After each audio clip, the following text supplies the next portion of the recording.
Hey guys, and welcome to today's video. So today's video is going to be my review on the new Billie Eilish No. 3 perfume. And I am going to be going over 1 and 2 really quick as well, but I will have my more detailed reviews on those two below. So let's go ahead and get into the video. Okay, so before we get into 1 and 2, I did want to go ahead and show you guys the new gorgeous bottle.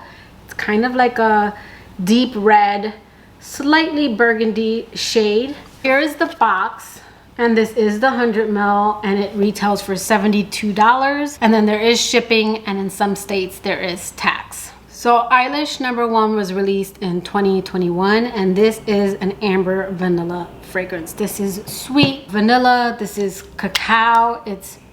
They say it's warm spicy. I don't consider this one spicy. I kind of wanted the spiciness, so I have enjoyed it for layering. But this has a syntheticness that I don't care for. So that is Eilish No. 1. Then Eilish No. 2, this is considered a woody floral musk. This one is fresh spicy. It's dark, aromatic. It's woody. It's got like some dryness to it, but then it's also got like maybe like wet wood. I do really enjoy this fragrance. If you want to see my review on this one in more detail, check that out below. This is Eilish No. 2. And then Eilish No. 3 was their 2023 release, and this fragrance is considered an amber woody fragrance. Eilish No. 3 has top notes of sparkling grapefruit, luminous pink peppercorn, and jasmine. And then the heart notes are spicy hints of saffron, fresh fir needle, and then a smooth creamy cedar. And then base notes are amber, an earthy oak moss, and a whisper of skin musk. When this fragrance opens, you get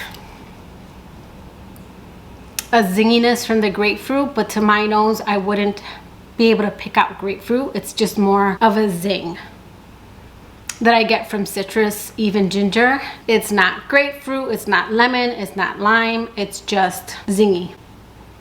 I don't really get the jasmine that's in here, and the oak moss in here, it gets a little lost with a lot of the spicy notes. Like I get more of an earthiness. I don't know if there's moss in this one, but I get more of an earthiness in No. 2 than I do in No. 3. This one's more of a warm, spicy fragrance.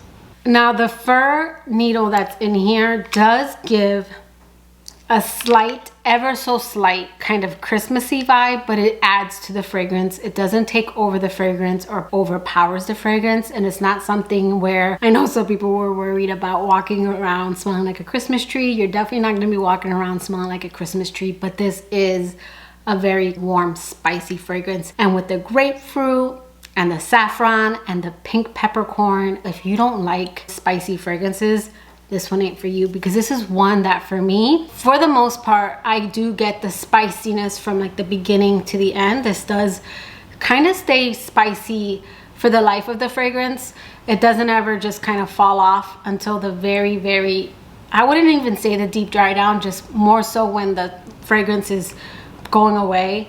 I would say is when all those spicy notes and everything is gone, and then I'm left with more of the base notes. So this fragrance is woody, musky, slightly earthy. It's fresh and warm spicy. I would say a little bit more, I would say fresh spicy in the opening and then warm spicy in the dry down. When I tested out this fragrance, it didn't really remind me of anything per se, but what I did notice was I first tried this out at night, and pretty much for the first hour or two, again, I got that warm, spicy, kind of woody, ambery saffron fragrance. And then I went to bed, and when I woke up, I didn't think anything of it. I just went for my walk with Oliver. As I was walking, I kept feeling like I was getting cloud. But not cloud when I first spray cloud. The essence of cloud.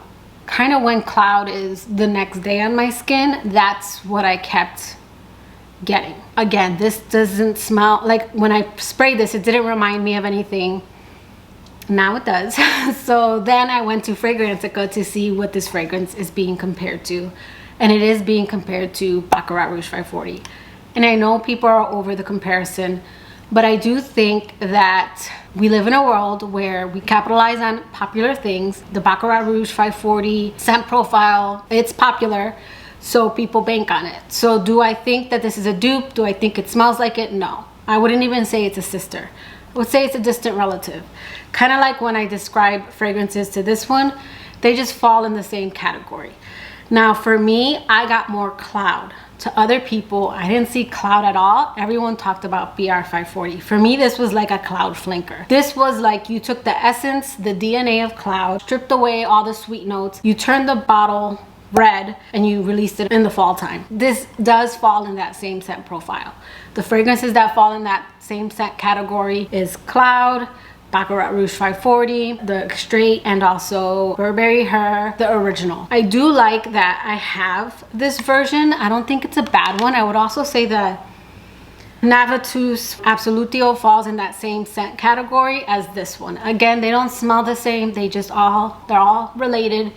They all come around during Thanksgiving and then they go back to their house and that's it. They're not close. Keep that in mind when I am comparing this fragrance. I don't find this to be a dupe.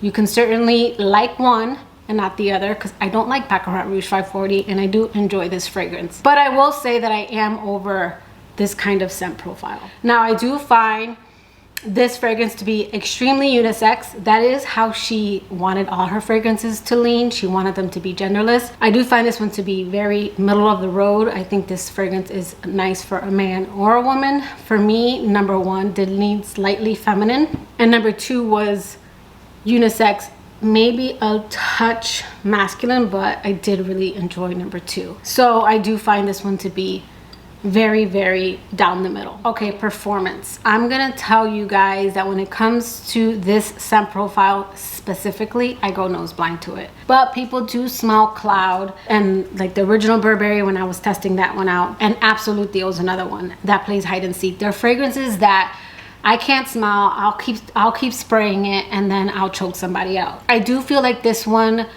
I might go nose blind to it, so I'm gonna give you my best. But for me, this one wasn't loud. It projected for about the first hour. Dennis did notice it on me. I didn't see too many people, but like I did see my mom. She didn't really say anything about my fragrance. So I didn't find this one to be super loud.